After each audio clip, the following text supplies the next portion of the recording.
많은 분들이 70년대 같은 스태그플레이션이나 뭐 아니면 2000년대 같은 상황을 걱정해야 되는데 잘못된 상황에 베팅을 하고 계시다라는 거죠. 결국에는 이런 노랜딩적인 데이터가 더 나오면서 필히 인플레이션은 다시 이제 문제가 될 거고 여기서 장기금리가 더 오른다. 그런 상황이면 굉장히 이제 위험하다. 지난 10몇 년 되돌아보면 선진국이 굉장히 아웃퍼폼을 했는데 그게 이제 좀 힘들 수 있다. 인플레이션 위험이 너무 크게 남아있기 때문에 지금은 미국 주식 중에서 특히 그런 성장주 이런 쪽은 할 때는 아니다. 저는 다음번 위기는 사실 스태그플레이션이 할 가능성이 높다.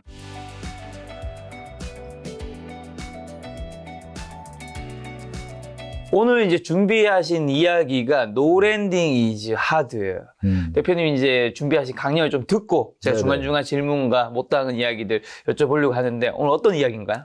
기본적으로 지금 시장이 현재 이제 기대가 소프트 랜딩 그리고 이제 하드 랜딩 이렇게 이제 양분이 돼 있고 아니면 노랜딩 얘기도 있고. 노랜딩 얘기도 이제 최근 들어서 나오고 있지만 아무튼 이제 기본적으로는 소프트 랜딩하고 하드 랜딩에 대한 이제 전망이 가장 우세하죠. 그 중에 이제 주식시장, 미국의 주식시장 같은 경우는 소프트 랜딩 내러티브로 따라가고 있고. 근데 이제 제가 봤을 때는 소프트 랜딩은 굉장히 어려울 것 같고, 그리고 하드 랜딩이긴 하지만 결국엔 노 랜딩을 거친 하드 랜딩일 거다. 그러니까 최근에 들어서 나오는 이제 노 랜딩에 대한 얘기는 기본적으로 이제 주식시장이 굉장히 좋을 것 같다. 그러니까 노 랜딩이라는 거는 앞으로 이제 성장도 계속 될 거고, 그렇기 때문에 뭐 물가도 뭐 문제가 없을 거고, 그런데 성장은 굉장히 높을 거고, 이제 이런 기대가 다 반영돼서 많은 분들이 노랜딩이면 당연히 주식시장이 막 날아가고 이렇게 생각을 하지만 사실 매크로상으로는 지금 최근에 GDP 발표나 이런 데서 나왔듯이 노랜딩의 경우가 가장 위험한 상황이거든요. 노랜딩이 오히려 위험하다. 예, 가장 위험할 수밖에 없는 상황인데 그런 메커니즘을 이제 많은 투자자분들이 조금 헷갈려 하실 수 있어서 그래서 이제 그 부분을 좀 한번 짚어드리고 왜 노랜딩이 먼저 나오게 되면 결국에는 그거는 하드랜딩으로 연결될 수밖에 없는지 그래서 제가 제목을 No Landing is Hard라고 지어봤습니다. 그 많은 분들이 인플레이션은 이제 끝났다라고 이제 생각들을 많이 하시는 것 같아요. 다만 이제 역사적으로 보자면 진짜 이렇게 한번 고삐 풀린 인플레이션들은 이런 식으로 한 번에 끝나지 않는다. 그래서 인플레이션 컴즈 인 웨이브라고 제가 적어놨는데 이제 미국의 이제 이거는 CPI 전년비 수치라고 보시면 되는데 아주 유명했던 1940년대 같은 경우도 이렇게 세 번의 웨이브가 있었고 70년대도 마찬가지로 이렇게 세 번의 웨이브가 있었죠. 그리고 지금 이게 이제 현재 인플레이션인데 어떻게 보면은 일시적이라고 얘기했던 2021년에 이제 연준에서 그 일시적 레토릭을 많이 얘기했잖아요. 그때는 이제 비교 반면 삼았던 게 이런 식으로 이제 이렇게 일시적이다. 결국엔 오히려 이게 리먼이 터지고 이렇게 인플레이션이 아예 죽었었죠. 이런 때와는 다르게 이번에 인플레이션은 정말 화폐적 현상으로 발생한 진짜 인플레이션이다. 라는 거를 미리 말씀드리고 싶고 그럴 경우에는 늘 말씀드렸듯이 이런 어떤 모종의 이유로 이렇게 웨이브로 한 번에 끝나지 않는다라는 거를 저는 일단 전제로 말씀을 드리고 싶습니다. 그리고 거기에는 아주 중요한 요인은 통화량이 있는데 이제 아까 이제 그 인플레이션 수치가 요 빨간색이라고 보시면 될 것 같아요. 요게 이제 인플레이션이 제가 방금 전 차트에서 보여드린 흰색 선과 이 빨간색 선이 같은 거고 요 검정색 선은 이제 M2 미국의 이제 광의 통화의 증가의 변화입니다. 그래서 가만히 잘 보시면 요 1940년대 여기 요 왼편 부분 1940년대도 그렇고 1970년대도 그렇고 본격적으로 CPI 인플레이션이 이렇게 크게 발현되기 전에 일단 M2가 전년비로 크게 증가를 하죠. 그렇죠?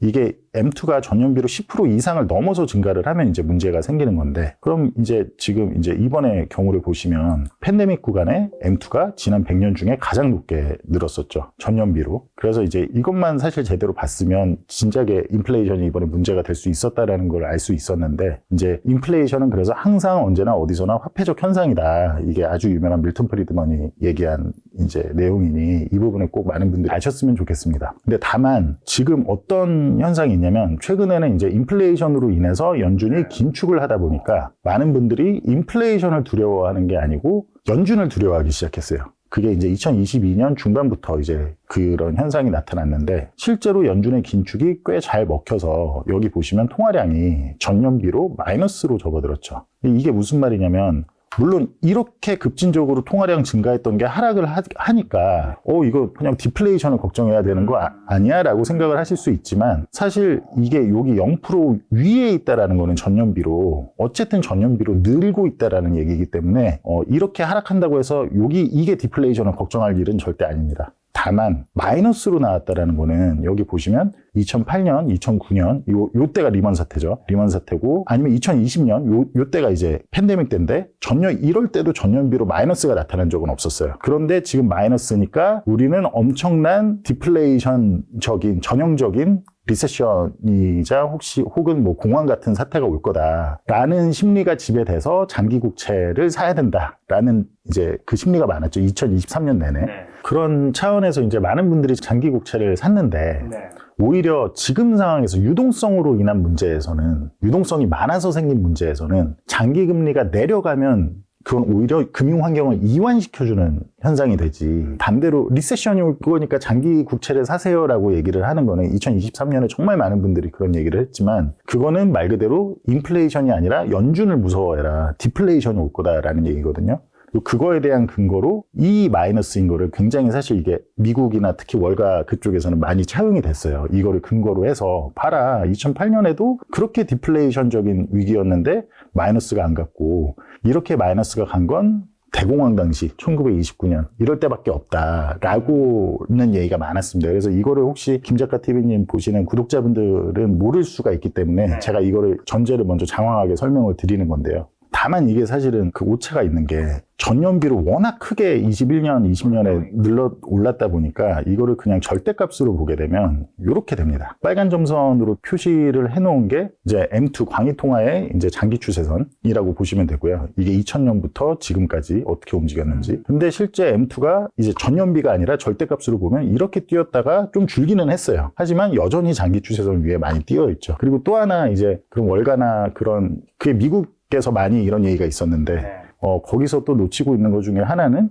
기본적으로 M2만 봐서는 안 되고 PQ는 M 곱하기 V잖아요. 그러니까 통화의 유통 속도가 굉장히 중요한데 그럼 이거의 유통 속도를 곱하면 무슨 값이 나올까를 보면 MV가 사실은 최근 전년비로 굉장히 많이 오르고 있거든요. M2V가 2010년부터 통화의 유통 속도는 계속 하락해 왔는데 한마디로 제가 돈을 쓰면 그게 누군가는 항상 저축만 하고 디플레이셔너리한 사이클이었기 때문에 다들 저축을 하고 했는데 이제는 뭔가 사람들이 어쨌든 돈을 빨리빨리 그냥 소비를 해버린다는 거죠. 그래서 통화 유통 속도가 늘고 있다 보니까 이걸 곱한 거를 절대값으로 보게 되면 이렇게 2000년부터 이것도 똑같은 시기인데 전혀 디플레이셔너리한 게 아니라는 거죠. 이 부분이 2008년이고 이 부분이 이제 코로나 시기인데 지금은 그때와는 전혀 다르죠. 네. 그런데 장기 국채를 디플레이션적인 경기 침체가 올 거니까 장기 국채를 사라라는 거는 완전히 잘못된 얘기라는 거고 오히려 그로 인해서 미국의 근원 물가가 아직도 CPI가 4.2%나 나오고 있는데 장기 국채가 4%도 안 되는 장기 국채를 사는 수요가 많다 보니 장기 금리가 낮으면 결국엔 특히 유동성으로 인한 위기에서는 금융 환경이 이완이 되고 있었다. 그러니 나스닥이나 S&P 500이나 이런 주식시장의 멀티플이 정당화가 되고 있었다. 이 차트를 전년비로 한번 다시 보실게요. 그러면 보기 쉽게. 이거 같은 경우는 M 곱하기 V가 아니라 그냥 M2만 아까 보신 제가 처음에 보여드렸던 차트의 전년비입니다. 비교하시기 쉽게 제가 말씀드린 거고 요때가 이제 팬데믹, 요때가 리먼 사태, 요때가 이제 IT 버블 이 다 리세션이죠. 뒤에 회색 구간은. 근데 이제 많은 미국에서 나왔던 전형적인 침체가 올 거니까 장기 국채를 사라라는 얘기는 요게 이렇게 마이너스로 갔다라는 거에 계속 근거를 하고 있던 거예요. 근데 여기에 이제 벨로시티를 곱한 거를 전년비 값으로 보자면 요렇게 나옵니다. 그러면 더욱더 명확해지죠. 이 모든 리세션 구간에 2020년 요 아주 깊하게 마이너스고 요 2008년에도 V를 곱하면 유통 속도가 워낙 낮았기 때문에 굉장히 전년비로 크게 마이너스였고 오히려 지금은 보시면 지금 상태에서 리세션이 발생한다면 70년대나 2000년대 이렇게 2000년대도 리세션 자체는 마일드 리세션이었죠. 굉장히 디플레이셔너리한 리세션이 아니고 주가가 너무 크게 부양이 됐기 때문에 이제 버블이 꺼지는 게 문제였지. 어떻게 보면 그러니까 이런 리세션하고는 완전히 얘기가 다른 거죠. 그렇죠? 그러면 이런 상황에서 이 부분을 먼저 이해를 해주셨으면 좋겠다라고 저는 생각을 했고 기본적으로 그러면 우리가 앞으로 소프트 랜딩이냐 하드 랜딩이냐를 따질 때 저는 당장은 노랜딩이다라는 얘기를 이제 계속 제가 여러 군데에서 얘기를 하지만 그 중심에는 미국이 이제 재무부에서 계속 적자 재정을 계속 운영을 하고 있잖아요. 한마디로 내가 버는 거에 비해 훨씬 더 많은 돈을 계속해서 쓰고 있는 거죠. 그 미국 정부가 이렇게 적자 지출을 계속 한다라는 건 굉장히 인플레이셔너리한 행위지 디플레이셔너리한 행위가 아니죠. 물론 연준의 긴축은 디플레이셔너리한 행위가 맞지만 뒤에서 재무부가 엄청나게 계속 국채를 발행해서 돈을 쓰는 행위는 굉장히 인플레이셔너리한 행위고 그것이 통화의 유통 속도를 높여주는 요인인 거죠. 그럼 지금 연준만 보는 게 아니라 사실은 재무부를 같이 봐야 되는 거고 재무부에서 엄청나게 이렇게 지출을 하고 있는 거는 전혀 지금 시장의 예상대로 그런 뭔가 어떤 신용 위기가 막 크래쉬해서 당장 오고 할 수 있는 게 아니라 시장에 그런 위기가 오려면 먼저 장기금리가 더 상승을 더 해줘야 시장에 어딘가에 고여있는 유동성이 소멸이 되면서 장기금리가 상승을 해야 유동성은 소멸되는 거지 하락해서는 소멸이 될 수가 없거든요. 더 상승을 해줘야 소멸이 되면서 유동성이 제거가 될 것이고 지금 중요한 거는 미국 같은 경우는 특히 웨스 이펙트가 너무 많이 남아있는 거죠. 부의 효과가. 미국인들은 대부분 다 저축이 무조건 그 주식으로 가게 돼 있는데 401k나 여러 가지 이제 그런 그 제도가 다르기 때문에 그런 이제 부의 효과가 이렇게 막대하게 남아있는 동안에는 사람들이 생각하는 특히 유동성으로 인한 문제에선 사람들이 생각하는 그런 게 올 수가 없다. 웰스 이펙트가 꺼지지 않으면 고용이 만약에 정말 해고가 급진적으로 늘어나려고 해도 주가가 그렇게 높은 상태에서 기업들이 고용을 해고할 이유가 없습니다. 그 2020년에 특히 그런 사태를 경험해 본 기업들 입장에서는 주가가 높으면 일단은 뭐 어느 정도 그죠? 이게 굳이 뭐 이거를 해고를 먼저 해서 그럴 필요가 없고 또 인플레이션 압력이 계속 남아있다라는 거는 다른 말로는 명목으로는 기업들의 매출이 유지가 된다는 얘기거든요. 어느 정도. 그런 상황에서 뭐 이거를 그렇게 막 당장 돈이 없어서 부러지고 이런 거는 시기상조인데 그 시기상조 가장 마지막에 있던 리세션이 2020년이나 2008년 같은 상황이다 보니까 많은 분들이 전형적인 70년대 같은 스태그플레이션이나 뭐 아니면 2000년대 같은 상황을 걱정해야 되는데 잘못된 상황에 베팅을 하고 계시다라는 거죠. 그러니까 위기에 대응한다고 하면서 오히려 미국의 적자 지출이 이렇게 늘어날 때 아주 위험한 장기채에 베팅을 많이 하고 계신 거예요. 그리고 그게 오히려 시장을 이완시키는 결과를 낳고 있다. 그러다 보니 이제 결국에는 제가 생각하는 거는 이제 이런 노랜딩적인 데이터가 더 나오면서 필히 인플레이션은 다시 이제 문제가 될 거고 최근에 뭐 중동발 지정학적 위기도 있고 여러 가지가 있지만 그럼 그 결과는 그 순서는 이제 앞으로 세 가지로 연결이 될 거라고 저희는 전망을 하고 있는데 첫째는 장기금리가 다시 상승을 하기 시작할 거다. 왜냐면 뭐 아까도 말씀드렸지만 여러 가지 요인이 미국의 적자 지출이 가장 큰 문제고 여러 가지 요인이 이제 지속이 되고 있고 두 번째는 장기금리 상승으로 인해서 웰스 이펙트가 좀 소멸이 될 거다. 미국 같은 경우는 주식, 한국 같은 경우는 부동산 등이 장기금리에 따라서 멀티플이 결정이 되는데 그 멀티플이 정당화가 되지 않을 거다. 장기금리가 상승함으로 인해서. 그리고 나서야 이제 사람들이 생각하는 실업률이 좀 올라가고 GDP가 떨어지고 이런 상황이 발생을 할 텐데 그때는 오히려 스태그플레이션 널이할 가능성이 되게 높다라는 거를 일단 말씀을 드리고 싶었습니다. 그래서 제가 하나 얘기하고 싶었던 건 그 왜 리세션이 올 거니까 장기채를 사세요라고 하는 분들은 기본적으로 제가 봤을 때는 멀티플에 대한 이제 그러니까 멀티플이라는 거는 기업이 벌어들이는 거에 몇 배수로 거래가 되느냐 주식시장에서 그죠? PE, 퍼라고 하죠. PE 그거에 대한 명확한 지금 제대로 된 인식을 하고 계신 건지 저는 잘 모르겠어요. 그래서 이게 조금 당돌하게 들릴 수 있는데 그냥 이 차트를 한번 같이 보시면 이게 여기서 캔들은 이제 10년물 금리 1960년부터 지금까지 현재까지의 10년물 금리라고 보시면 되고요. 요 흰색은 S&P 500 지수라고 보시면 됩니다. 그러면 진짜 주가가 정말로 큰 틀에서 봤을 때 정말 주가가 큰 폭으로 상승하는 거는 장기금리가 떨어질 때 한마디로 여기 차트에서 봤을 때는 국채 가격이 좋을 때 올랐을까요? 아니면 국채 가격이 안 좋을 때 올랐을까요? 금리가 이게 반대로 계속 떨어진 거니까 국채 가격은 계속 좋았던 거죠. 그러니까 리세션 주식시장이 안 좋을 거고 전형적인 리세션이 올 거니까 무턱대고 안전자산인 장기 국채를 사세요. 이거는 안 맞는다는 얘기를 제가 하고 싶었던 겁니다. 왜냐면 그러니까 장기금리가 떨어져야만 예를 들면 제가 10년물 국채를 했는데 10년물 국채에서 뭐 7%, 8%의 수익률을 주고 있는 상황이다. 였다가 그게 갑자기 2%까지밖에 안 주는 과거 이제 팬데믹 이전에 한 10년 구간이라고 한번 생각을 해볼게요. 10년, 20년 동안 계속 떨어져만 왔으니까. 그러면 점점 유동성이 계속 풀리는 상황에서는 갈 곳 없는 돈이 최소한 미국채는 원금이 보장되는 자산이잖아요. 원본이 보장되는 자산인데 주식이나 부동산은 원금이 보장이 되지는 않기 때문에 그보다는 더 높은 수익률을 줘야 되는 게 리스크 프리미엄을 줘야 되거든요. 그러니 장기금리가 계속 떨어질 수만 있다면 진짜 주가의 확장은 제가 여기에도 썼지만 멀티플 PE의 확장으로 이뤄진다. 어닝이 늘어서 기업들이 실제 벌어들이는 게 늘어서 주가가 막 올라간다기보다는 멀티플의 확장으로 이루어지는데 그럼 멀티플의 확장은 보통 무엇으로 발생하냐라고 한다면 장기금리가 하락을 해줘야 발생을 한다라는 거죠. 왜냐면 그 멀티플을 산정하는 기본 잣대가 장기금리일 수밖에 없기 때문에 근데 오히려 그래서 금리가 이렇게 올랐던 1960년부터 이때까지 봐볼게요. 이때 주가가 어땠죠? 이때 인플레이션이 굉장히 높은 70년대는 정말 높은 구간임에도 불구하고 명목으로 20년 동안 그냥 옆으로 기었습니다. 그죠? 그럼 만약에 지금 장기금리가 제가 생각하는 저희가 전망하는 것처럼 인플레이션이 장기화될 거고 이제 뭐 아주 유명한 분들이 뭐 그 외국 많은 그룹분들도 이제 좀 다른 세상이라고 얘기를 하잖아요. higher for longer 이제 금리가 다를 거다. 그럼 그 말이 정말 뜻하는 게 무엇이냐를 이해를 하셨으면 좋겠어서 제가 이제 얘기를 하는 건데 앞으로 여기 빨간색 제가 표시한 것처럼 금리가 이렇게까지는 아니더라도 어쨌든 높게 뜨면서 이게 이렇게 간다. 지금 모든 시장의 주식시장의 프라이싱은 이 금리가 다시 내려올 거다라는 걸 기반을 하고 있는 거예요. 과거 요때처럼 다시 장기금리가 1, 2%까지 떨어지지 않을 거야. 지 않겠어? 뭐 연준도 금리를 엄청 인하할 거고 그러지 않겠어라는 그런 프라이싱을 굉장히 하고 있는 건데 그게 아니라 만약에 기준금리는 중요하지 않습니다. 장기금리가 왜냐하면 성장주나 부동산 등은 다 듀레이션이 긴 자산이거든요.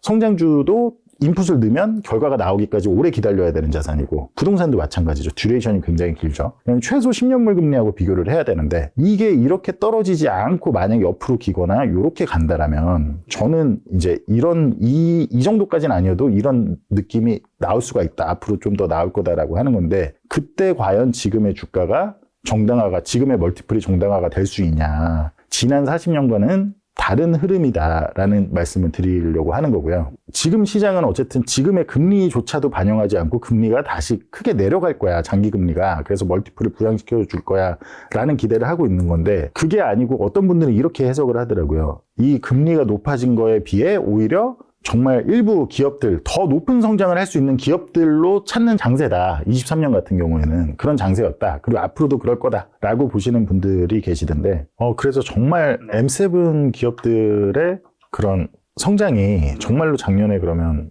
이렇게 장기금리가 뛰게 된 거를 많이 그거를 상쇄했냐라고 한다면 실제로 뭐 저는 엔비디아 말고는 실제 얼마나 그렇게 뭐 어닝이나 이런 성장이 늘었냐. 애플 같은 경우는 오히려 계속해서 줄고 있죠. 전년비로. 예상치를 비트할 뿐이지 절대 수치로는 계속 줄고 있죠. 그럴 수밖에 없는 게 인플레이션이 이렇게 오랫동안 유지가 되면 당연히 결국에 명목으로 인한 그거는 주는 거죠. 근데 이제 다만 시장은 늘 이제 기대를 계속해서 반영을 하기 때문에 이제 굉장히 그런 게 과대평가가 됐다고 보고 있는 건데 아무튼 장기금리가 앞으로 이 레벨 아니면 이 레벨에서 오래 유지될 것 같다라고만 한다고 하더라도 멀티플 지금 주식시장이 받고 있는 뭐 PE가 뭐 S&P 기준으로 뭐 트레일링으로 보면 한 25배 이렇게 해서 그러면 S&P를 만약에 이익 수익률로 따져보자면 역수니까 100에서 25 빼면 4%밖에 안 되는 거거든요. 근데 지금 장기금리가 지금 4.1을 주고 있잖아요. 무위험 자산인 10년물이. 그러면 사실 S&P 500에 어떤 이제 문제가 있는 거죠. 그 밸류에이션에. 근데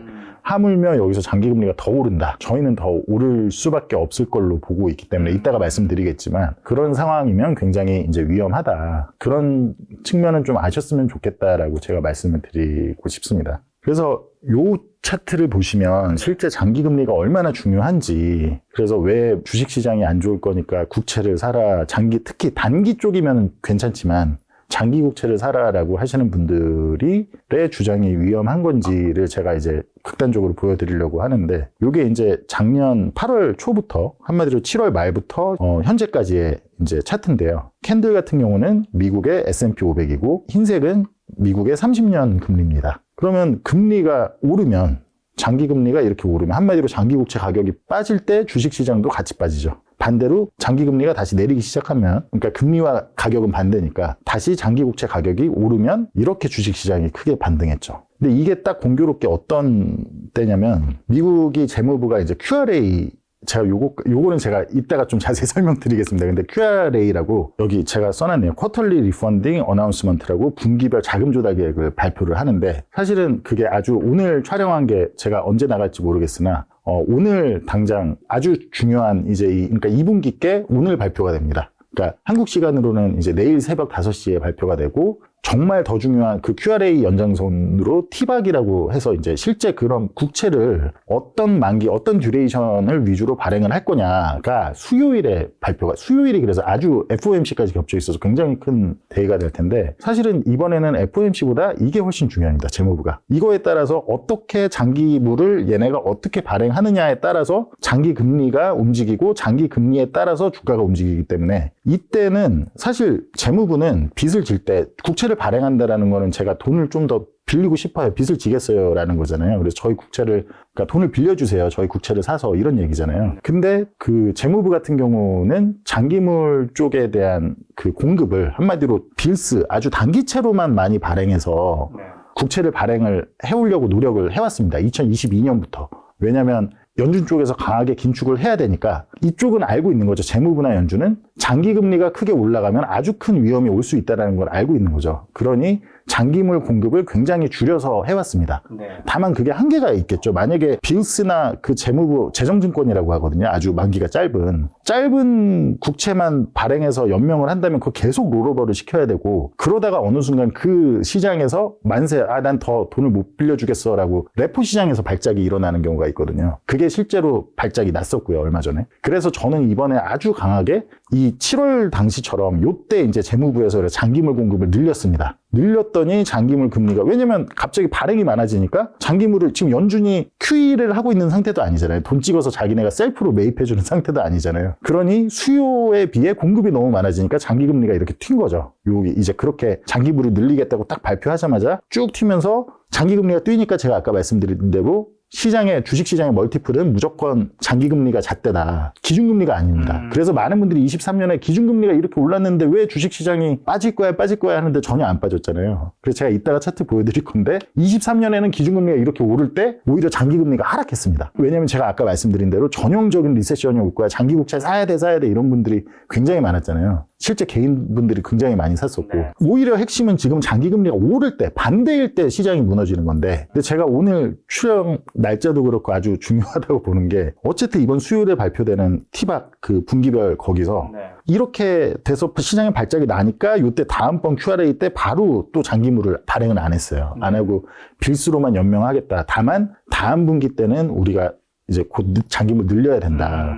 심지어 그 와중에 빌스 쪽, 재정증권 쪽 그쪽에서도 리보 금리에서 계속 문제가 발생했고요. 그러니 저희는 아주 여러 측면에서 아주 자세하게 분석을 해놨는데 그거를 제가 여기서 얘기하기는 좀 다 얘기하기는 한계가 있으니까 어쨌든 결론만 말씀드리면 이번 주 수요일에 발표될 이제 재무부 QRA에서 굉장히 큰 폭으로 장기금리를 다시 발행을 늘릴 수밖에 없을 것 같다. 왜냐면 지금 리스크가 없습니다. 그러니까 장기금리는 요때 당시에는 장기금리가 5%였어요. 10년물 기준으로. 근데 지금은 장기금리가 4%대잖아요.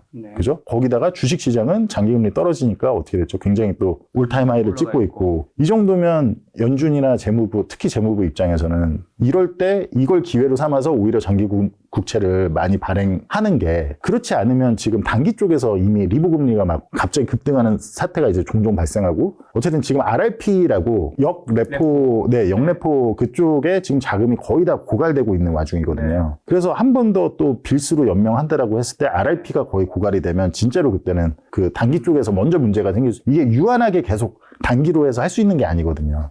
그렇기 때문에 지금처럼 그 장기물에 대한 턴 프리미엄도 싸고 이럴 때 안 할 이유가 없다. 아무리 봐도. 오히려 지금이 기회라고 생각하고 장기물을 다시 늘릴 거다. 이 7월 말 이때 QRA처럼. 그렇기 때문에 주식시장이 굉장히 지금 좀 취약한 위치에 있다. 장기 국채 시장도 그렇고 제가 그 부분을 말씀드리고 싶었고요. 그 지금 보면 요 캔들이 S&P 500, 2022년부터 현재까지 S&P 500이고요. 이 흰색 선이 2022년부터 현재까지의 이제 10년물 금리인데 보시면 2023년에 기준금리는 제가 여기에 따로 헷갈릴까봐 표시는 안 했지만 기준금리는 계속 올라갔죠. 이렇게 계속. 그래서 사람들이 주식시장 23년에도 폭망할 거다라고 했지만 오히려 여기가 이제 23년이 여기서부터거든요. 계속 상승한 이유는 자 10년물 금리가 2022년 10월을 기준으로 2022년 10월이 금리 고점이었거든요. 10년물. 계속해서 우하향했죠. 어쨌든. 왔다 갔다는 했지만 23년 내내 우하향했습니다. 반대로 2022년에 계속 주식이 하락할 때는 10년물 금리가 계속 올랐고요.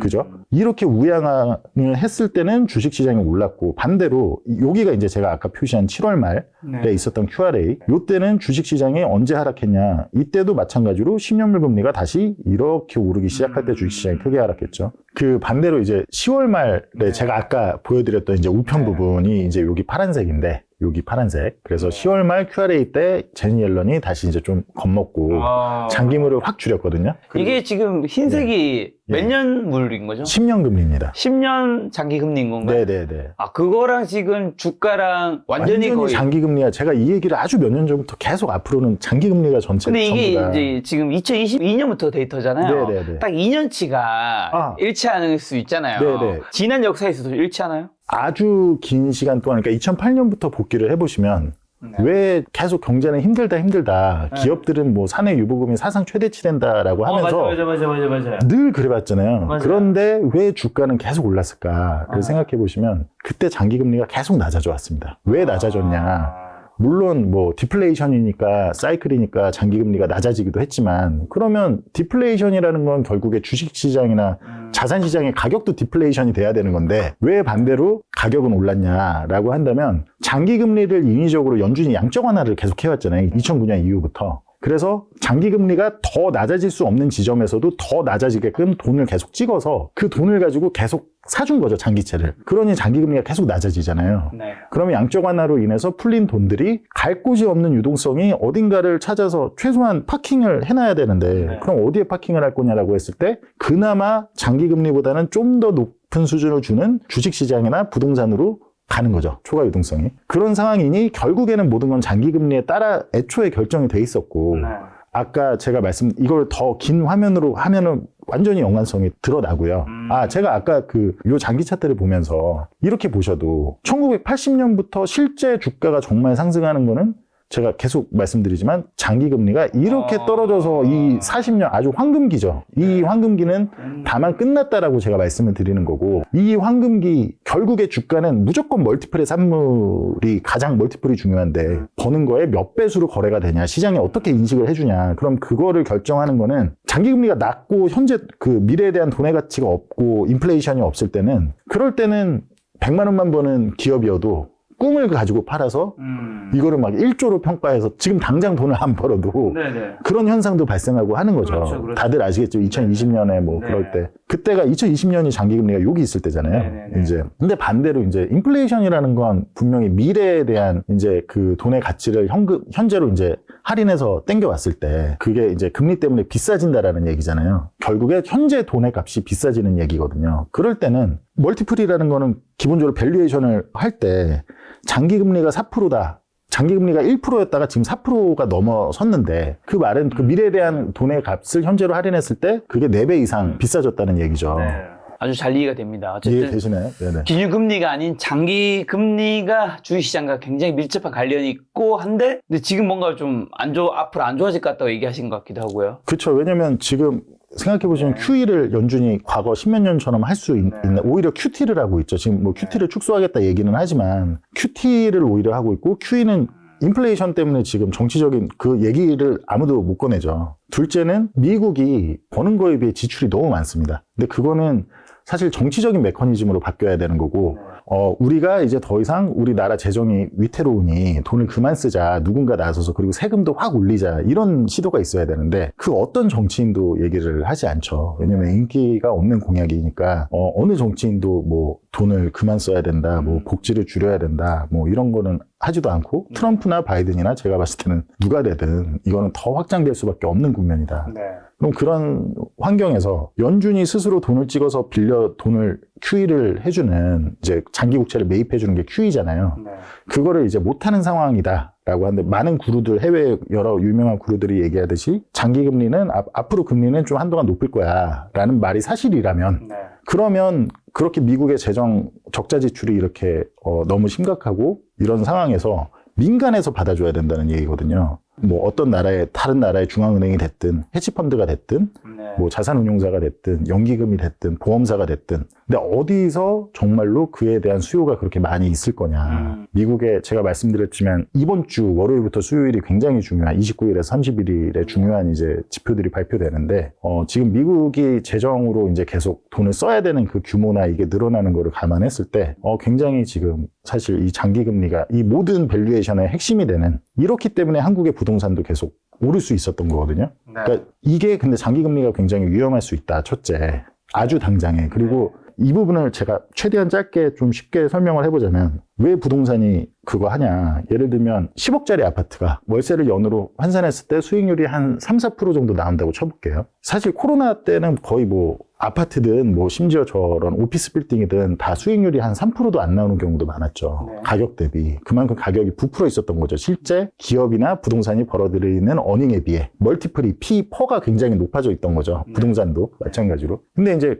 그때는 장기 국채 금리가 10년 금리가 1% 뭐 이렇게 줄 때니까 그거보다 좀 더 높은 한 100bp 정도 리스크 프리미엄만 더 줘서 아파트에서 2% 월세 수익이 2%만 나와도 괜찮았던 거예요. 근데 이제 인플레이션이라는 게 갑자기 40년간 경험해보지 못한 인플레이션이 발생을 한 거죠. 그러면 국채라는 건 제가 말씀드렸듯이 10년 동안 어쨌든 내가 홀딩만 하고 있으면 중간에 팔지만 않으면 원본은 어쨌든 보장이 되잖아요. 몇 프로에 샀던 간에. 물론 그 실질 수익에 대한 리스크는 굉장히 크죠. 그 사이에 뭐 인플레이션이 몇 프로 발생해서 원본에 대한 가치가 반토막이 10년 뒤에 나 있을 수도 있으니. 그리고 여러 가지 뭐 리스크가 듀레이션 리스크도 있고 다 여러 가지 리스크가 있지만 어쨌든 기본적으로 생각하면 명목상으로는 무위험 자산이잖아요. 10년 국채는. 근데 이제 부동산이든 주식은 전혀 그 무위험 자산이 아니죠. 원금이 전혀 보장되는 자산이 아니다 보니까.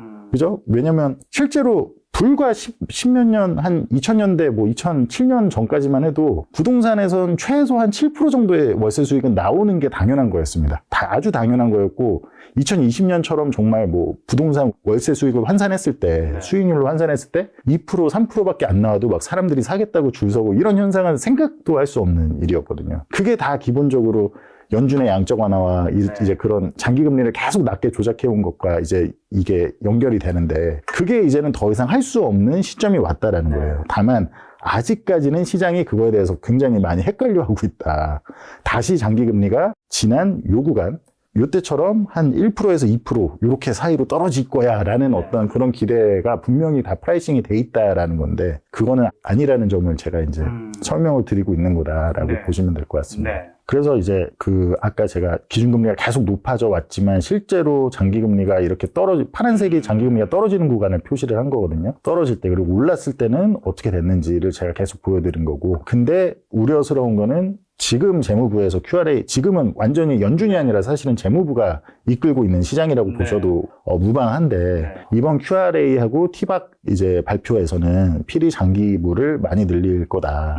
그래서 사실 많은 분들이 모르시는데 이번 주 수요일이 굉장히 중요한 일정이다. 그리고 이제 요 차트는 이제 전형적으로 이제 디플레이 연준을 너무 무서워하다 보니까 연준이 긴축을 너무 과하게 했어라고 하는 분들이 참고하셨으면 좋겠다라고 생각하는 제가 보는 실질금리 차트인데 지금 연준은 긴축을 정말로 타이트하게 정말 연준을 무서워할 정도로 애초에 한 적이 없다라는 거를 저는 말씀을 드리고 싶어요. 왜냐하면 긴축의 정도라는 거는 실제 인플레이션이 이렇게 높게 발생했을 때 인플레이션이 2022년에 9%까지 갔었잖아요.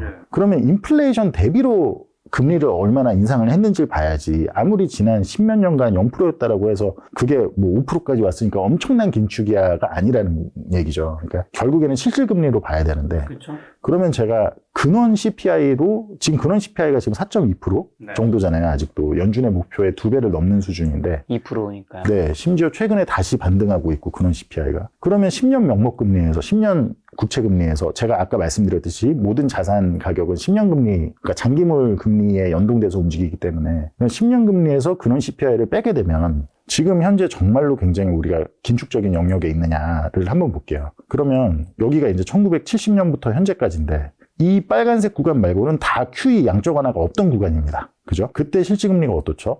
심지어 스태그플레이션인 70년대 당시에도 실질금리가 높을 때는 여기까지 올라갔습니다. 그리고 사람들이 볼커에 빙의해서 볼커처럼 뭔가 긴축적이고 굉장히 뭔가 그렇게 정의롭고 뭔가 이렇게 그렇게 하지만 볼커는 실제 실질금리를 여기까지 올렸었어요.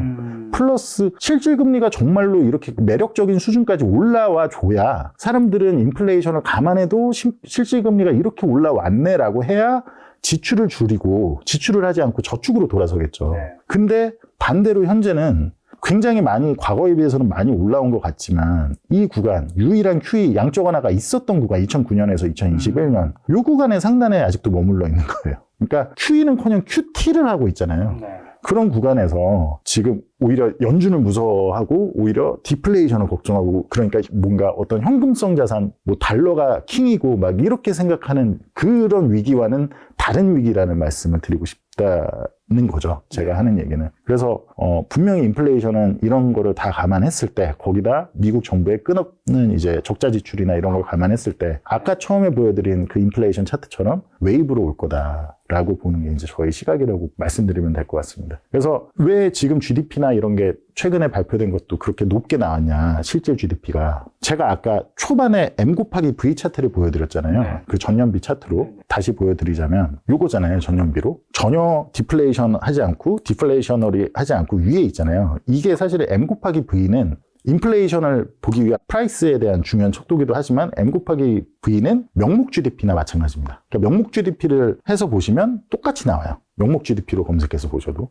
무슨 말이냐면 미국이 지금 적자 지출을 계속해서 바이든 정부에서 하면서 명목 GDP를 계속 높이고 있다라 인위적으로 굉장히 높이고 있는 겁니다. 그럼 명목 GDP가 높아진 상태에서 최근처럼 원자재 가격이 좀 뭐 여러 가지 요인으로 일단 안정이 좀 돼 있잖아요. 저희는 굉장히 원자재가 앞으로 크게 상승할 거라고 보고 있지만 이런 상태에서 일시적으로 물가가 조금 하락한 것 같이 당연히 기저효과가 있고 하니까 하락한 것 같이 나오면 왜냐면 실질 GDP는 명목 GDP에서 GDP 디플레이터 물가를 뺀 거거든요. 그러면 당연히 실질 GDP가 높게 나오는 순간적으로 높게 나와 보일 수 있는 거죠. 그러니까 명목 GDP가 이렇게 떠 있다라는 건 그냥 노랜딩이라는 얘기고 이거를 시장이 깨닫는 순간 왜 제가 노랜딩이 제일 위험한 시나리오라고 말씀을 드렸냐면 깨닫는 순간 그러니까 시장은 기본적으로 그럼 더 높은 성장을 생각할 거고 그러면 그 말은 또 인플레이션을 또 다시 걱정할 수밖에 없을 거고 최근에 유가나 이런 게 굉장히 뛰고 있죠. 여러 가지 구리도 심지어 반등을 하더라고요. 그러면 장기금리는 어떻게 될 거냐. 제가 아까 계속 말씀드린 장기금리가 모든 핵심의 잣대인데 어떻게 될 거냐에 대해서 많은 분들이 생각을 하셔야 될 거고 노랜딩이라는 거는 기본적으로 굉장히 인플레이셔너리한 환경이라는 얘기니까 당연히 그러면 연준 입장에선 이제 모든 자산 시장을 수십 년을 걸쳐서 부풀게 했던 양적 완화는 당연히 할 수 없는 거고 정치적이나 여러 가지 입장에서 그러면 앞으로 미국의 적자 지출이나 재정 적자는 누가 파이낸싱을 해줄 거냐. 2008년에서 2020년까지는 연준이 다 돈 찍어서 파이낸싱을 해줬고 그게 그러니 자산 가격을 이렇게 들어 올리고 했지만 그러다 이제 팬데믹 때 정부까지 모든 개개인들한테 돈을 뿌리다 보니 정말 유통속도까지 빨라지면서 진짜 소비자 물가 인플레이션까지 전이가 된 거죠. 근데 이제 누가 파이낸싱을 해줄 거냐 연준이 양적 완화를 못한다면 그럼 민간에서 해줘야 되는데 그 민간이라는 건 뭐 은행이 될 수도 있고 뭐 연기금이 될 수도 있고 보험사가 될 수도 있고 근데 이 늘어나는 적자 지출이나 미국의 그 적자 지출이 늘어나다 보니까 심지어 이자 비용도 굉장히 가파르게 늘고 있어요. 그게 악순환의 고리로 엄청나게 빠르게 튀어오르는데 그거를 매입할 수요가 점점 없다라는 거죠. 그러니까 미국의 채권에 대한 이제 신뢰가 그러니까 미국의 재정에 대한 신뢰가 굉장히 희석되고 있는 상황이다 보니까 굉장히 좀 그러니까 선진국이 굉장히 좋았잖아요. 사실 23년도 그렇고 지난 10몇 년 되돌아보면 선진국이 굉장히 아웃퍼폼을 했는데 특히 그렇게 양적 완화나 이런 인위적인 통화 조작을 한 국가들이 아웃퍼폼을 했는데 그게 이제 좀 힘들 수 있다. 이 차트를 한번 보시면 제가 하나 말씀드리고 싶은 거는 지금 시장을 저는 사실 언제와 굉장히 비슷하게 보냐면 요때가 이제 스태그플레이션이 반발하기 직전인 이제 72년 12월이고 니프티 50 버블이라고 해서 굉장히 유명했던 버블인데 지금의 이제 M7 주식들과 비슷하게 일부 이제 니프티 50에 속한 이제 일부 주식들의 뭐예요 그게? 밸류가 그때 당시에 제가 뭐 태어나기 전이라서 제가 여기에다 이렇게 표시를 했는데 이 기업들이 코카콜라, 디즈니, 프록터앤갬블, 맥도날드 이런 기업들이 지금의 M7처럼 와 저기는 성장주군요. 예 사놓으면 평생 동안 이거는 자식한테 물려주고 얘네는 무조건 오르기만 하는 거야. 글로벌 스케일의 주식이야 라는 게 이제 그때 지금 똑같죠. 지금 M7처럼 그런 느낌의 성장주들이 엄청난 버블이 형성이 됐었습니다. 이때도 그러면서 결국에 요거는 이제 인플레이션 CPI율이고요. 네. 제가 70년대 이렇게 그 웨이브로 왔었다라고 말씀드렸는데 결국에 인플레이션이 올라가니까 당연히 장기금리도 올랐겠죠. 오르면서 인플레이션이 오르든 안 내리든 지금은 사실 적자 지출 때문에 장기금리가 더 오를 수밖에 없다고 저는 보는데 어쨌든 그러면서 실제 금리가 과거와 다르게 오랜 시간 높게 유지가 되는 걸 이제 목격을 하니 다른 주식들은 그렇게 하락폭이 크지가 않았어요. 근데 이 주식, M7의 주식들이 엄청나게 하락을 해서 명목으로 거의 한 70%, 80%가 하락을 합니다. 10년 동안. 그리고 이제 이거를 실질로, CPI를 할인해서 실질로 하면 더 크게 하락을. 왜냐면, 70년대는 워낙 높은 물가가 계속 발생을 했기 때문에 장기금리 추이나 이제 이런 게 굉장히 지금 비슷하다. 70년대의 그런 환경하고. 그리고 이제 요거는 뭐 양적 완화, 요때가 이제 2009년 양적 완화가 시작한 여기가 리먼 사태고, 요 흰색이 이제 S&P 500입니다. 그리고 이 주황색 같은 경우는 GDP, 미국의 GDP 성장률인데 양적 완화가 시작되고 나서 주가는 엄청나게 많이 올랐죠. 근데 반대로 GDP는 뭐 정말 그렇게 많이 올랐을까요? 그렇지가 않죠. 실제 어느 정도 붕괴가 오면 이런 보시면 아시겠지만 정말로 오버슈팅해서 더 아래로 내려가는 순간이 오거든요. 근데 제가 봤을 때는 지금 여러 측면에서 양적 완화는커녕 양적 긴축을 해야 되고 제가 보는 매크로상에서는 분명히 인플레이션 위험이 너무 크게 남아있기 때문에 지금은 미국 주식 중에서 특히 그런 성장주 이런 쪽은 할 때는 아니다. 장기 국채도 특히 제가 더 말씀드리고 싶은 건 장기 국채가 그나마 미국 주식보다는 지금 그런 성장주들보다는 그래도 덜 괜찮다라고는 보지만 많은 분들이 장기 국채를 살 때는 주식이 위험하고 이제 위기가 올 거라고 생각해서 그렇게 사신단 말이에요. 네. 근데 장기 국채에 대해서 꼭 명확히 아시면 좋겠다라고 말씀드리는 게 장기 국채는 기본적으로 인플레이션이 있건 없건 절대 안전자산이 아닙니다. 그러니까 듀레이션 리스크가 너무 만기까지가 길기 때문에 안전자산이 아니고 특히 앞으로 제가 예상하는 그 사이클이 맞다면 정말 전혀 안전자산이 아니기 때문에 위험하다. 그리고 최근에는 이제 신고점을 경신했으니 굉장히 S&P 500인데요. 이것도 경신했으니 앞으로 뭐 여러 가지 통계가 나오고 있죠. 앞으로 뭐 얼마나 더 상승할 거고 막. 그러니까요. 네, 뭐 이런 나오면서 이제 포모를 많이 부추기는 경향이 있는데 실제로 그러면 지금처럼 커브가 역전이 돼 있을 때 요거는 이제 10년에서 2년 커브가 역전이 돼 있을 때 만약에 신고점을 경신할 경우 어떻게 움직였냐를 표시를 해주는 거거든요. 요때가 2000년 IT 버블 당시고 요때가 이제 2008년 리먼 사태 당시입니다. 그렇게 봤을 때 요때 물론 한번 이렇게 하고 좀 더 상승한 적이 있었죠. 근데 뭐 어쨌든 그렇게 좋은 신호는 아니다. 지금처럼 커브가 역전이 돼 있을 때 이런 게 발생을 한다는 거. 대표님 빨간색 그 고점에 끄은 건 아니고요? 제가 한 게, 요거는 여기 소스가 여기 티어 1 알파라고 저희가 아니라 다른 곳에서 한 겁니다. 네. 알겠습니다. 네네네. 전 제가 했으면 제가 한 게 유치한 티나게. 질문 한번 던져봤습니다. 혹시 고점에 저기 체크해놓고 하셨나 싶어서. 어쨌든 신고점을 찍는 게 그렇게 좋은 신호가 아닐 수 있다라는 거죠. 그렇죠. 커브가 역전이 돼 있을 때는 보통 오히려 안 좋게 작용하는 경우가 많더라. 그것도 아주 고점에서. 그리고 이제 보통 다른 데서도 많이 얘기 들으셨겠지만 오히려 커브가 지금처럼 역전이 돼 있을 때 그게 풀리는 과정에서 이제 리세션과 주가 붕괴가 나타난다라고들 얘기를 하시잖아요. 그러니까 저도 풀리면서 주가 붕괴가 먼저 나타나고 그로 인해서 웨스 이펙트나 부의 효과가 사라져야 그 다음에 실제 고용이나 이런 게 안 좋게 나올 거다라고 제가 말을 하고 있는 건데 그래서 노랜딩은 결국에 하드다, 어렵다, 하드랜딩으로 연결이 될 수밖에 없다라는 얘기인데 그래서 지금 상황에서 커브 역전된 게 풀리면 굉장히 위험한 상황인 건 맞습니다. 다만 시장이 지금 예상하듯이 단기가 엄청나게 내려와서 커브가 풀리는 거다라고 한다면 그러니까 한마디로 채권은 계속 좋은 거죠. 장기금리도 안 오르고 채권은 오히려 낮아진다든지 장기 쪽도. 근데 단기가 더 많이 내려와서 기준금리를 다시 0까지 내려가거나 뭐 이런다라면 그 말은 인플레이션이 해결이 됐다는 얘기고 그런 상황이면 70년대도는 오히려 그렇게 할 경우에는 오히려 주가가 좋았습니다. 커브가 정상화되더라도. 근데 제가 계속 보고 위험하다라고 말씀을 드리는 거는 요 차트를 보시면 여기가 커브라고 10년, 2년 커브라고 보시면 되고요. 요 캔들이 요 중간에 요 빨간색이 이제 여기가 이제 0입니다. 요 아래에 내려오면 이제 역전이 된 거죠. 커브가. 그리고 흰색이 S&P 500의 로그 스케일 차트를 제가 띄워놓은 건데 요렇게 자줏빛으로 음영을 해놓은 게 이제 실제 역전이 정상화되는 구간이죠. 근데 요럴 때 보면 여기가 2000년 IT 버블 당시 이제 주가가 빠졌을 때 이렇게 빠진 거고 저는 이게 이제 저도 풀리면서 문제가 생길 거라고 보는데 지금 매크로 환경에서는 베어 스티프닝 그러니까 앞에 게 내려오면서 되는 게 아니라 뒤에 게 올라가면서 생기는 지금 4%만 4%만 해도 장기금 10년짜리가 4%를 준다는 건 대단히 큰 착각에 기반을 한다고 저는 생각을 하거든요. 그러니까 물가도 굉장히 다시 낮아질 거고 연준도 기준금리를 과거처럼 정말 내릴 수 있고 막 그렇게 많이 내릴 수 있고 이런 착각에 있는 거거든요. 근데 그거는 저는 아니라고 계속 제가 보고 있는 거기 때문에 결국에는 장기금리가 앞에 기준금리는 조금 내려올 수는 있겠지만 그건 아주 조금일 거고 장기물 중심으로 커브가 스티프닝이 될 거다. 장기금리가 많이 뛰어올라서. 그렇게 했을 때 그 상황이 제가 말씀드렸듯이 이번 주 수요일에 아주 중요한 그게 일으킬 수 있는 그 수요일 전 영상은 올라가야 되겠네요. 그래야면 네 그럴 것 같아요. 내일 올리겠습니다. 아, 네네.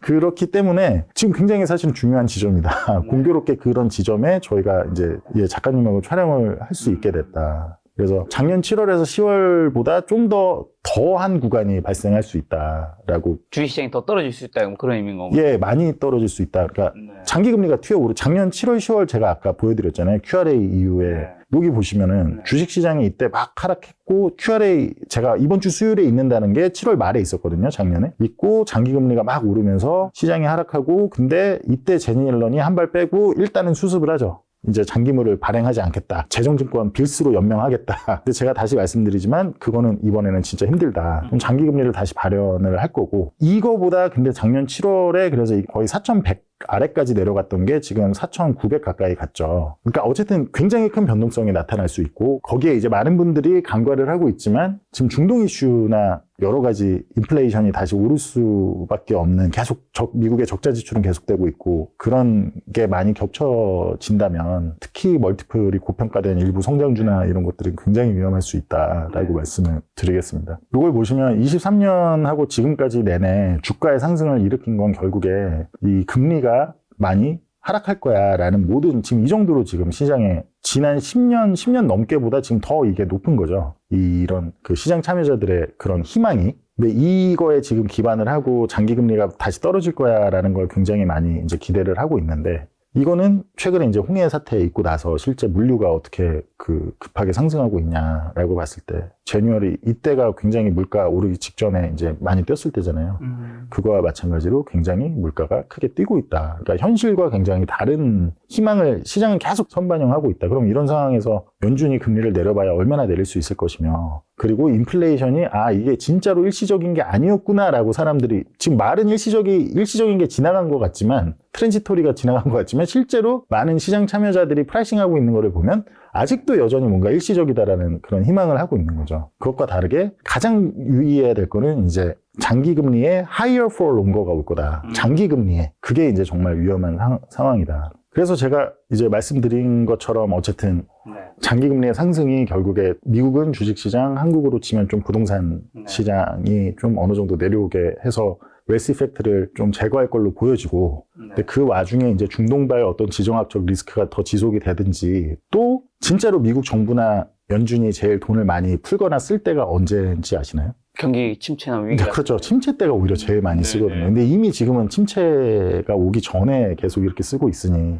그런 측면을 다 하고 제가 아까 말씀드린 대로 한 번 화폐적 현상으로 일어난 인플레이션은 늘 웨이브로 온다라는 걸 감안한다면 저는 다음번 위기는 사실 사람들이 다 최악이라고 생각하는 스태그플레이셔너리할 가능성이 높다. 다만 스태그플레이셔너리하다라는 건 투자 측면에서는 그렇게 무섭지 않을 수 있거든요. 그 부분에 대한 거는 제가 조금 이따가 말씀을 드리고 정말 중요한 거는 QRA 이번 주 오늘 당장 이제 한국 시간으로 이제 새벽에 처음께 발표되고 상세 만기별 그거는 이제 수요일에 발표되니까 이게 굉장히 중요하다. 그 부분을 좀 참고하셨으면 좋겠다라고 말씀드리겠습니다. 그러면 제가 좀 추가 좀 몇 가지 드리면 어쨌든 미국 증시를 지금 굉장히 안 좋게 보시는 거잖아요. 네네네. 그렇죠. 이제 앞으로 올해는 증시가 크게 좀 조정받을 수 있다라는 거잖아요. 네네네. 특히 그 중에서 성장주는 많이 꺾일 수 있다. 네, 성장주 M7이나 뭐 S&P 500, 나스닥에 속한 이제 좀 멀티플이 어쨌든 과거 10년의 장기금리를 아직도 희망해서 아직도 그게 정당화되고 있는 과거 10년과 같은 장기금리로 돌아갈 거라는 시장의 기대로 인해서 멀티플이 PE가 이제 높게 유지되고 있는 70년대로 치면 니프티 50 같은 그런 종목들. 그러면 한국 주식은요? 한국은 올해 어떻게 한국은 저는 사실 안 하세요?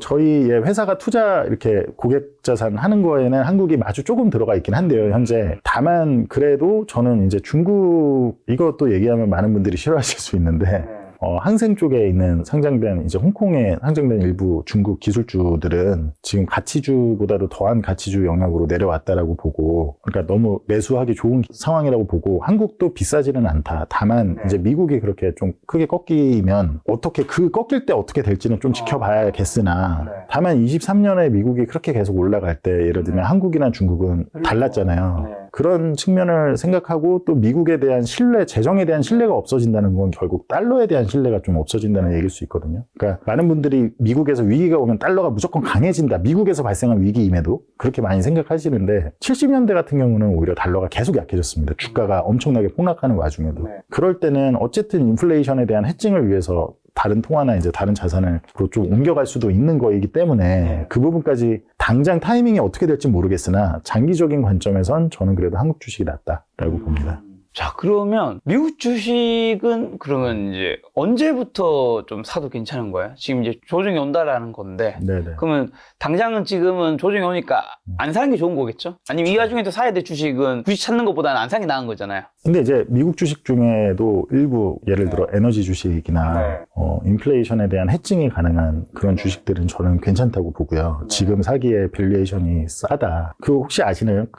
엔비디아가 지금 뭐 엑소모빌 뭐 여러 에너지주 대형 에너지 기업 10개를 합친 거보다 시총이 크거든요. 엔비디아 같은 경우가. 네. 근데 실제 벌어들이는 돈은 엑소모빌 단 하나의 매출보다 한참 적습니다. 그러니까 제가 말씀드리는 건 아까 제가 계속 설명드렸던 지금 멀티플에 대한 그런 꿈과 희망과 환상이 지금 굉장히 이제 인플레이션이 이렇게 근데 계속 지금 이미 벌써 3년째 발생 중인데 어떻게 그렇게 성장에 대한 환상이 계속 강한 건데 이제 그런 측면을 이해하시면 좋겠고, 뭐 그런다고 해서 제가 생각하는 에너지 기업 중에 정말 좋은 곳들은 미국이 아니라 이제 일부 다른 브라질 같은 국가에 있긴 한데 브라질까지 가시면 안 될 것 같습니다. 아무도 안 사실 겁니다. 아니요, 근데 굉장히 아마 많은 분들이 아실 수도 있어요. 이제는 진짜요? 좀 저희가 그걸로 굉장히 저희도 수익을 23년에 많이 냈고. 뭔데요? 그거를 제가 브라질 기업인데요, 뭐. 브라질 기업. 근데 지금은 또 좀 비쌉니다. 그러니까 원유가 빠지는 동안에도 안 빠졌어요, 그거는. 근데 제가 그냥 말씀드리자면 페트로브라스라고 굉장히 좋은 기업이고 유명한 기업. 미국에서 에너지 투자하는 분들. 저만 되게 일찍부터 샀다고 생각했는데 사신 분들 좀 있고. 자, 그러면 한국 주식 중에서는 올해 좀 유망 세트는 어떤 주식 사야 한다고 보세요? 저는 뭐 사실 매크로를 더 자주 보고 매크로를 이제 섹터로 연결지어서 보는데, 그렇죠. 그런 측면에서 이제 올해는 유가나 에너지나 이런 원자재 쪽이 좋을 거라고 보는 입장에서는 한마디로 노랜딩스러운 환경이 일단 이어질 거다라고 봤을 때는 일단 저는 조선주 나쁘지 않을 걸로 보고 있고요. 조금 많은 분들이 생각 안 하는 섹터긴 한데 좋은 거에 나쁘지 않은 거예요. 식당 가서 뭐 먹고 와서 나쁘지 않아. 전 좋다고. 그건 엄청 맛있다는 표현은 아니거든요. 엄청 맛있는 것도 엄청 맛있어라고 하지 나쁘지 않아. 저는 조선 섹터는 사실 지금 흑자 턴어라운드 한 지가 지금 좀 됐는데 이제 아무튼 좀 발현이 될 거다. 그거에 대한 저는 좋다고 보고요. 사실 2차 전지에 대해서 이제 많은 분들이 좀 여전히 기대가 남아있죠. 네네. 그리고 개인분들도 그렇고, 근데 반대로 이제 또 기관에서는 좀 반도체 쪽만 좋게 보시는데, 맞아요. 저는 사실은 포스코 같은 경우 저희 회사가 운용하는 이제 상품에선 포스코를 굉장히 쌀 때 많이 사놨었어요. 21만 원 막 이럴 때. 홀딩스 표치한 뭐 이런 쪽이요? 포스코 홀딩스로. 근데 이제 뭐 그게 이제 확 뛰는 과정에서 저희도 좀 일찍 팔긴 했습니다만, 근데 그게 이제 그 가격까지 지금 내려왔더라고요. 근데 저는 사실 2차 전지를 제가 그렇게 자세하게 공부는 안 해서 모르겠지만 제가 포스코 홀딩스를 2차 전지 때문에 산 건 아니거든요. 근데 어쨌든 2차 전지라는 게 한편으로 보면 원자재인 거잖아요. 그렇죠. 원자재로 볼 수 있잖아요. 근데 인플레이셔너리한 게 이어진다라고 한다면 그건 굉장히 원자재 좋은 환경이거든요. 근데 이제 그거에 대한 평가가 글로벌 매크로 시장에서 정말 원자재가 어떤 이제 지금은 22년에 아주 짧게 원자재가 빵 떴다가 그리고 나서 연준이 긴축한다 그러고 막 QT 한다 그러고 하니까 이제 조금 지금 한 1년 정도 지금 사람들이 자꾸 전형적인 리세션으로 착각해서 이제 그러고 있는 와중인데, 그런 평가가 글로벌적으로 바뀌기 시작할 거다라고 보고 있기 때문에, 그러면 그런 차원에서 제가 감히 뭐 2차 전지에 대한 뭐 전문가는 아니지만 아무튼 2차 전지가 정말로 원자재와 같은 그런 거다라고 한다면 저는 그러면 사실 2차 전지 관련이 충분히 한국의 주도주를 바꿀 수 있다라고 보고 있죠. 그리고 밸류에이션 측면에서 이제 멀티플이나 이런 게 굉장히 비싸다라고 해서 이제 미국의 M7이나 이렇게 비교가 될 수는 있는데 그런 측면에 대한 거는 저도 이제 2차 전지가 굉장히 올라갔을 때 그런 걱정을 했기 때문에 포스코도 일단은 봤던 건데 사실은 기본적으로 M7하고는 다르게 일단은 그런 그 멀티플이 엄청나게 과대평가됐던 거는 어느 정도는 조금 해소가 된 것 같아요. 그렇죠. 좀 떨어졌죠. 좀 해소가 됐고 그럼에도 비싸냐 싸냐 뭐 그거는 과연 진짜 그 회사의 성장성과 그리고 과거 이렇게 성장해온 거를 어떻게 평가를 해줄 거고 이런 측면이 있지만 어쨌든 제가 그 부분까지는 자세하게 안 봤으나 만약에 매크로적인 환경에 접목을 시켜서 저희 회사는 원자재에 굉장히 불리시하거든요. 향후 최소 수년간. 그렇게 했을 때 2차 전지도 새로운 분야이기 때문에 정말 이것이 원자재에 해당되느냐. 그러니까 신용, 돈, 화폐라는 거는 진짜 무작정 찍어낼 수 있는 거잖아요, 기본적으로. 그렇죠. 그러니까 그걸 너무 오랫동안 그렇게 해왔기 때문에 문제가 되는 건데, 이게 만약에 정말, 원자재, 아무튼 대체할 수 없는, 원자재라는 건 찍어낼 수 없는 거거든요. 실물인 거잖아요. 그러니까 가장 인플레이셔너리한 환경이 오래 이어질 때 가장 좋은 게 원자재인데, 그런 측면에서 2차 전지를 본다면 충분히 어떤 주도주가 바뀔 수 있는 가능성이 있다, 장기적으로.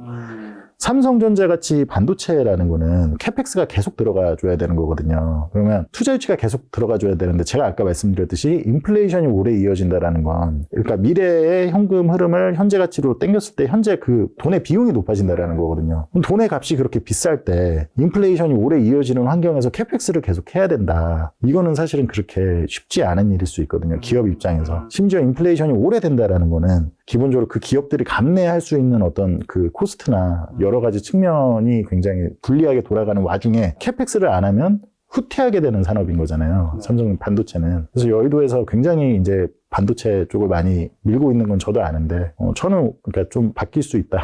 아무튼 오히려 반도체를 좀 안 좋게 보시나요? 그렇게 좋게 보진 않습니다. 다만 이제 한국 주가가 미국처럼 그렇게 뭐 많이 엄청나게 뭐 고평가되고 이건 아니기 때문에 워낙 한국은 예전부터 가버넌스 이슈도 많고 고쳐져야 될 문제가 많기 때문에 다만 이제 저보고 지금 딱 누군가가 머리에 총대고 한국 주식 살래, 미국 주식 살래라고 한다면 저는 그런 가버넌스 문제나 다 해도 불구하고 저는 다 한국 주식으로 하겠다. 근데 한국 주식 앞으로 좀 괜찮아질까요? 그 사실 중국 증시가 안 좋은 거랑 중국이 어쨌든 지금 뭐 미국의 그런 압박으로 인해서 안 좋아지다 보니까 한국은 중국의 수출도 많이 떨어졌고 중국이 안 좋다 보니까 한국도 수출이 뭔가 약해지는 흐름이 있잖아요.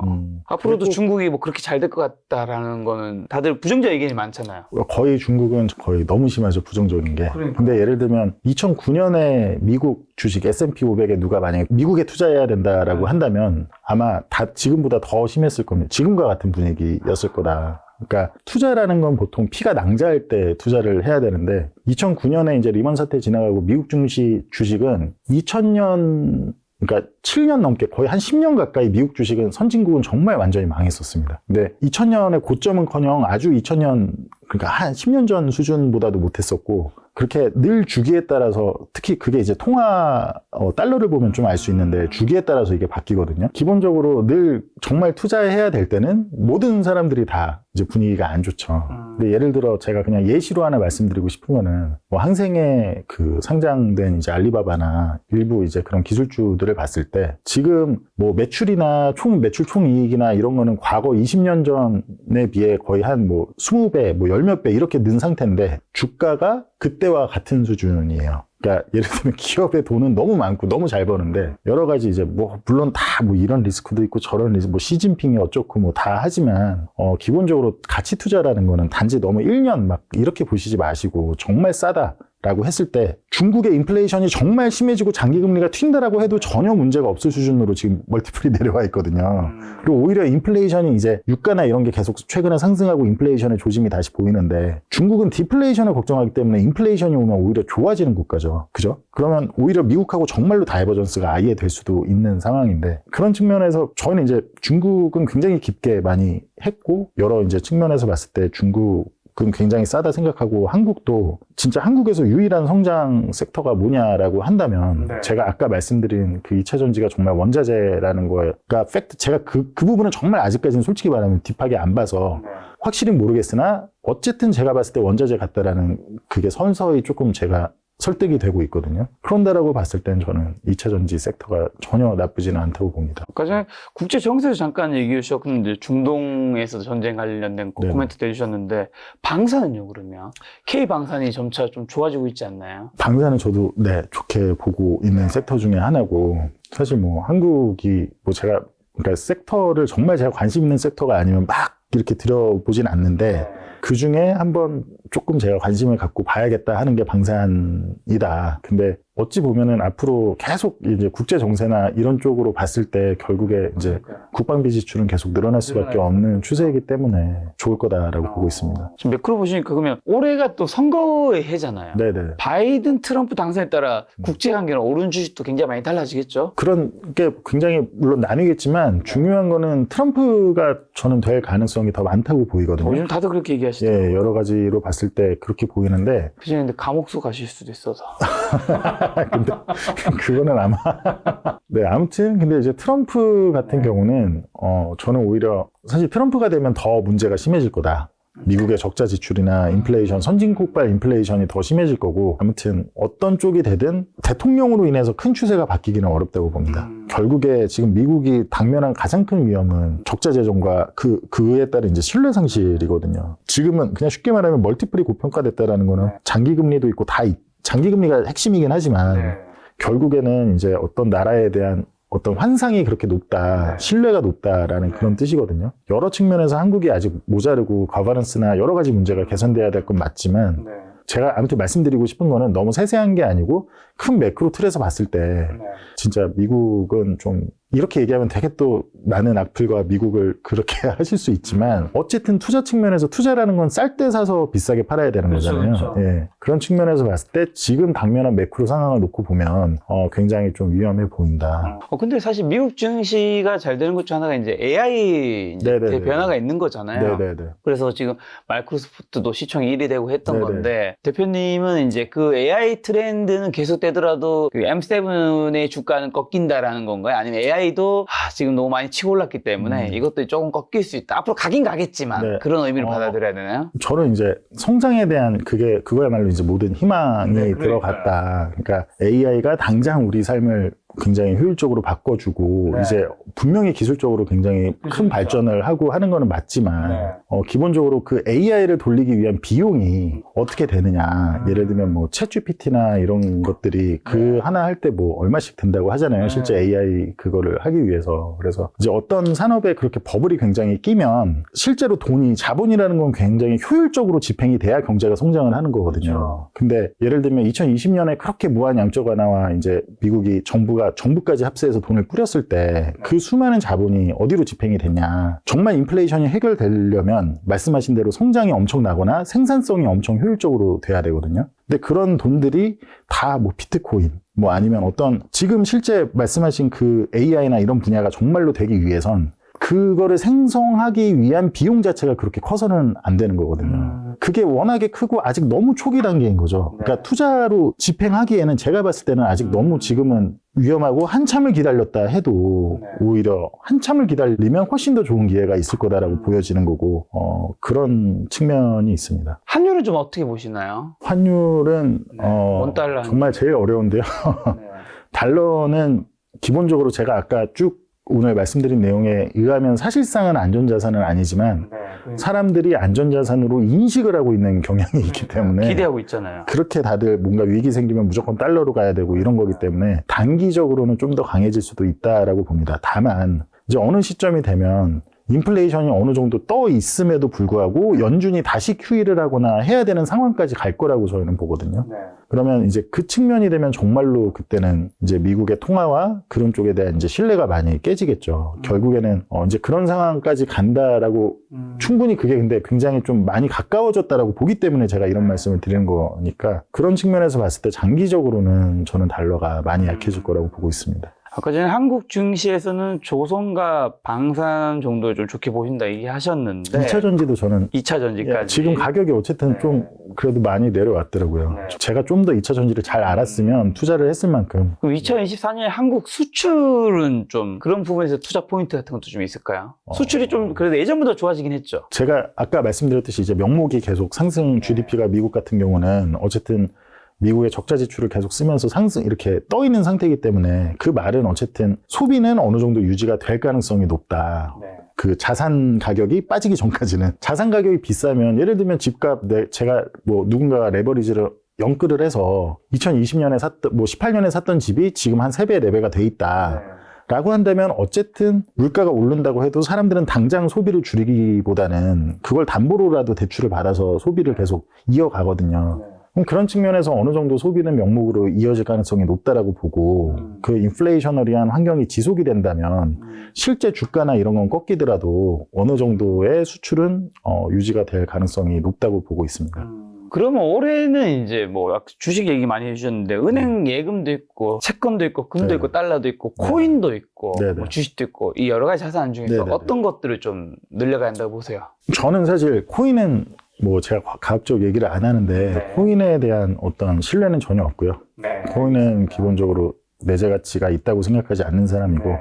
장기적으로 시간이 많이 지나면 이제 나오게 될 거다라고 보고 있고요. 어쨌든 올해 같은 경우는 저는 자산을 주식시장에 너무 많이 하거나 채권시장에 많이 하기보다 원자재 관련으로 하는 게 원자재 근데 원자재가 좀 많은 분들이 어렵다고 생각하실 수 있는데 어떻게 하면 되죠? 그러니까 저희처럼 뭔가 전문으로 투자하는 분들이 아니면 네. 제 생각에는 ETF가 있나요? ETF로 그냥 원자재 전체 투자를 하는 ETF도 있으니까 뭐 상품명은 어떤 게 있을까요? 뭐 어차피 관련이 없으시니까. 제가 ETF로 사실 그 전체 투자하는 거에 대한 그 티커명이 지금 정확히는 기억이 안 나는데 뭐 아무튼 굉장히 많이 있습니다. ETF로도 많이 할 수 있고 뭐 유가 관련할 수 있는 것도 있고 저희는 원유 이번에 많이 오를 거라고 보고 있고요. 귀금속은 단기적으로는 잘 모르겠습니다. 왜냐하면 장기금리가 오르게 되면 어느 정도 귀금속에도 영향이 갈 수가 있기 때문에 다만 장기적으로는 귀금속도 좋다고 보고 여러 가지 뭐 농산물 뭐 이런 것도 지금 굉장히 좀 사실 싼 편이거든요. 그러니까 여러 가지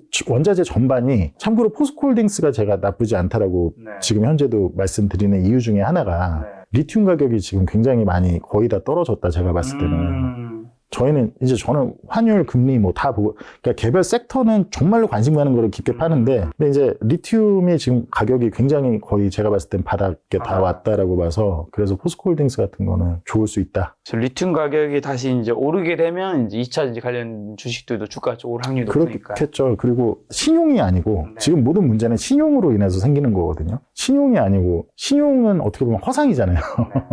그 화폐 달러라는 것도 결국엔 신용을 기반으로 찍어낸 종이 조각일 뿐인 거잖아요. 신용이 아니고 실물을 사라. 근데 그거에 대한 내러티브를 차용해서 이제 비트코인이나 코인 하시는 분들이 많이 얘기하는데 그거는 이제 그게 아니고 진짜 정말 실물이 뭐냐라고 한다면 원자재이기 때문에. 자, 오늘 대표님 해주신 이야기 중에 핵심 중에 하나는 이제 요 이미지겠죠, 결국에는. 네네. 장기 금리에 따라서 기준 금리가 아니라 장기 금리에 따라서 주식 시장이 떨어지기도 하고 오르기도 한다. 네네. 그리고 올해는 장기 금리가 오를 거다. 한동안 오를 거다. 오를 일단 거기 때문에 10년물 증시도 기준으로 안 좋을 것이다. 네네, 맞습니다. 다만 이제 어느 시점이 장기금리가 도달을 하면 그로 인해서 주가나 뭐 부동산이나 이런 게 거기서 이제 웰스 이펙트가 어느 정도 소멸이 되고 나면 그때부터는 실제 장기금리가 하락하더라도 단기적으로는 주가가 하락할 수가 있습니다. 다만 그 정도로 유동성으로 인한 위기 상황에서는 장기금리가 올라줘서 어느 정도 다 빼줘야 이게 발현이 되는 거다. 자, 그럼 올해 이제 주식 투자 포인트랑 눈여겨봐야 될 변수랑 마지막으로 개인 투자자들이 어떤 전략을 시장에 좀 대응해야 되는지 코멘트 한번 주신다면요.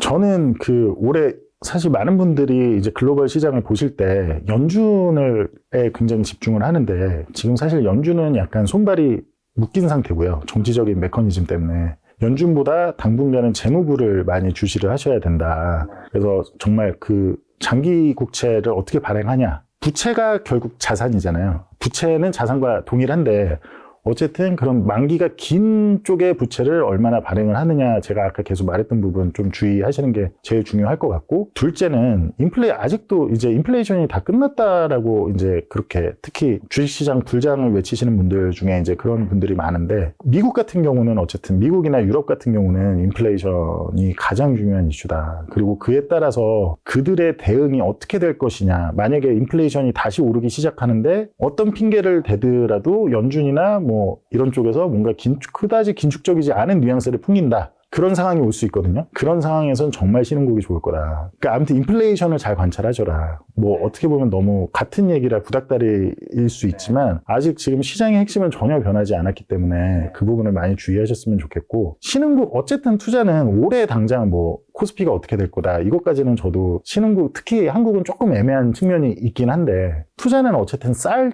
때 저렴할 때 사서 다들 막 욕할 때 저걸 왜 사라고 할 때 사서 기다리다 보면 그게 2년이랬든 3년이랬든 기다리면 어느 순간 왜곡돼 있던 그 자산 가치가 그 실질 가치를 찾아가는 과정이거든요.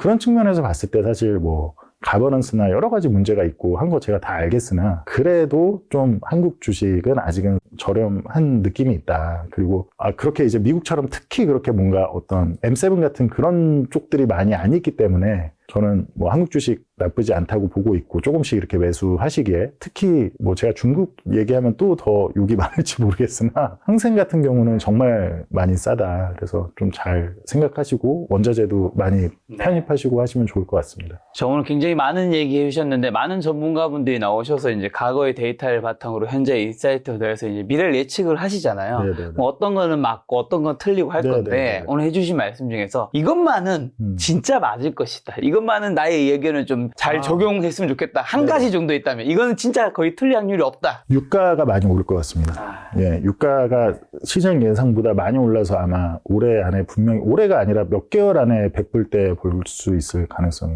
아무튼 올해 상반기 안에. 네, 알겠습니다. 여러분, 유가가 많이 오를 수 있으니까 유가에서 투자 포인트 찾아서 네네네. 투자할 수 있는 상품도 있으니까. 유가가 오르면 장기금리에는 당연히 안 좋고, 추가적으로 재정하고 상관없이 추가적으로 안 좋을 거고, 기대 인플레이션을 올리기 때문에 장기금리에도 안 좋고, 미국 주가 성장주에 대한 멀티플에도 굉장히 안 좋겠죠. 그렇게 방향을 잡아서 어떤 주식을 매수하실 거면 오히려 좀 멀티플이 높지 않고 그런 쪽으로 하시면 좋지 않을까. 알겠습니다. 대표님과는 또 다음번에 좋은 시간 한번 마련하도록 하겠습니다. 오늘 만난 손님은 이선재 대표님이었습니다. 지금까지 여러분 소중한 시간 함께 해주셔서 정말 감사합니다. 오늘도 김 작가였습니다. 고생 많으셨습니다. 네, 감사합니다.